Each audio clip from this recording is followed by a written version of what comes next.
Alright, one more book review for this week, and then I'm going to do a big book haul. Last Argument of Kings, Joe Abercrombie. I finally finished it. This was probably the biggest one of the trilogy. 695 pages, and this one I finally am going to give 5 stars. It's not perfect, but there's really... I don't know how to describe the plot. The plot is so, disjointed and all over the place and weird. If you hadn't read the first 2 books, then it probably wouldn't be as good as it is. But, looking back on it, these books, you look back on them and they seem better after you've read them. But when you're reading it, it's like, what is going on? What is this happening? What's happening? Why?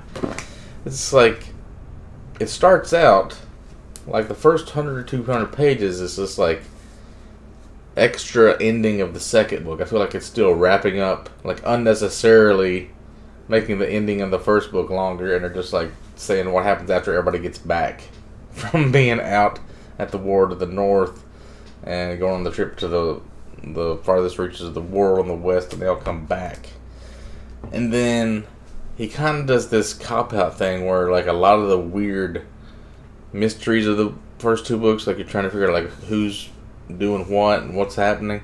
It just all turns out to be Baez, the first of the Magi, the little bald wizard guy. He's behind everything. He's balancing Falk, the bank, and he's also when you're wondering why is it just all on this trip to the west when it doesn't really seem to be necessary for the seed they're looking for. You turn out it's just all Baez engineered him to win the contest in book 1 and to go on that trip so he'd have some fake stories to make him look better when he wants him to be the king. So Jezal ends up taking over when the king dies. Which, how would Baez even know the king was going to die? He's just setting up all these people that he could say is the king's bastard when they're not even really a bastard. And then you've got Logan Ninefingers, who is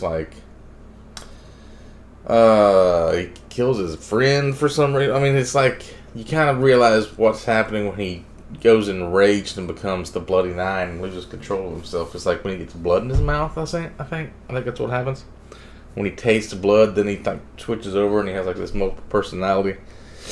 And that's why he's got this bad reputation for killing anybody, and you can't go near him because you never know if he's going to kill you. And then there's this whole thing where they finally catch up to Bethod. They lure him out with that guy,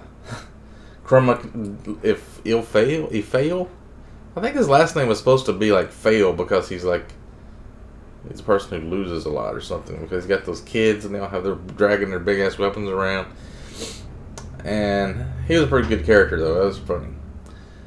So they lured Bethod out by going to his little wall and rebuilding. I'm trying to imagine what this looks like. It's supposed to be some little tiny tower and a shit ass wall that they had to rebuild and have this epic battle there. And then Bethod started building these earthen ramparts. That made me think of the ones from Arma 2 where you could make these little mounds with a little wall in front. And then they had the other army come in behind and pincher them. Pretty dope. But the king had died, and then you got these 2 generals that are dumbasses, and they wouldn't, or not the king, the Grand Marshal had died, so they wouldn't follow his old orders because there's nobody in charge now, and they had to elect a new king. So they had to wait for somebody to elect a new king, and then to appoint a Grand Marshal, and the Grand Marshal to say it's okay to go fight this guy, even though the other Northmen are up there fighting on this wall, waiting for reinforcements that aren't coming. So then fucking Jezal gets made king, then he appoints his friend Colin West, and Colin West plays them off each other because they hate each other and gets them to go fight for him. So it's pretty dope. And then you get this whole thing with Jezal's wife, the Talon's princess, and she's a lesbian. She don't know first, but she won't sleep with him.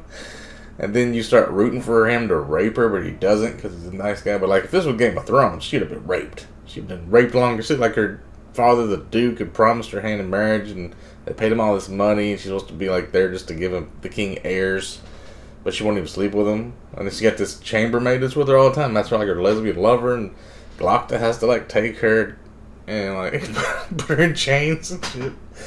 Oh man, it's fucked up. Yeah, so you got friend killing, you got I don't even know what you would call, like, locking somebody up and forcing them to have sex. Still locking their lesbian lover up.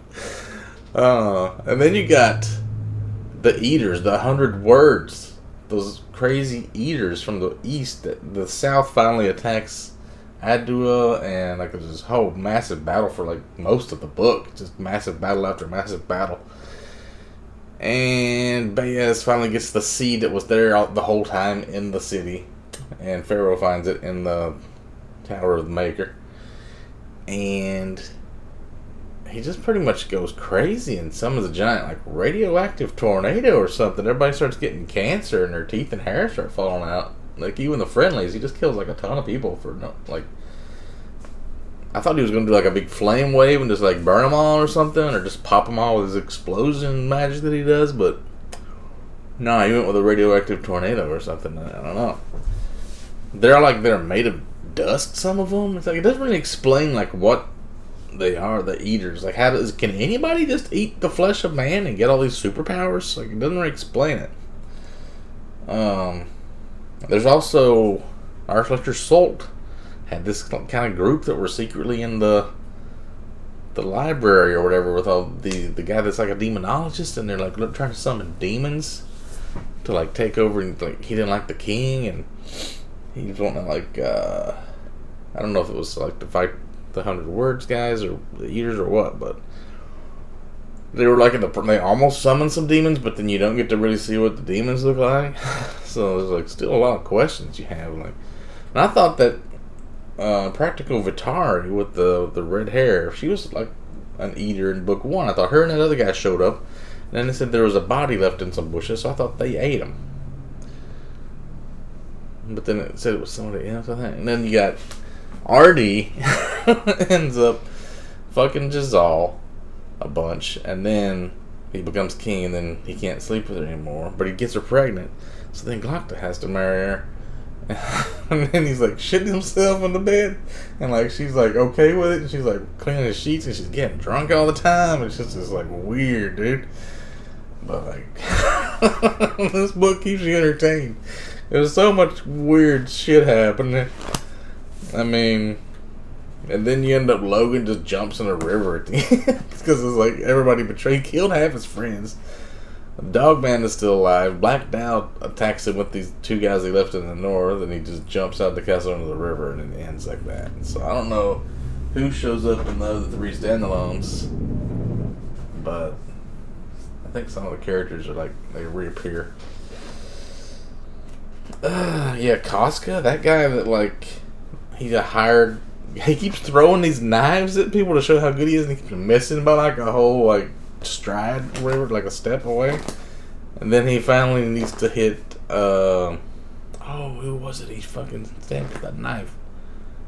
Oh, the guy that's doing the summoning in the demon room. He's summoning the demon, he's like nails him right in the forehead. He's like, see? I'm pretty good at this. Oh, that's fucking great. So yeah, 5 out of 5 stars, but the plot was just like, why is all this weird shit happening? It's just like a bunch of random stuff that doesn't really have... I mean, most of the people died. It didn't turn out great.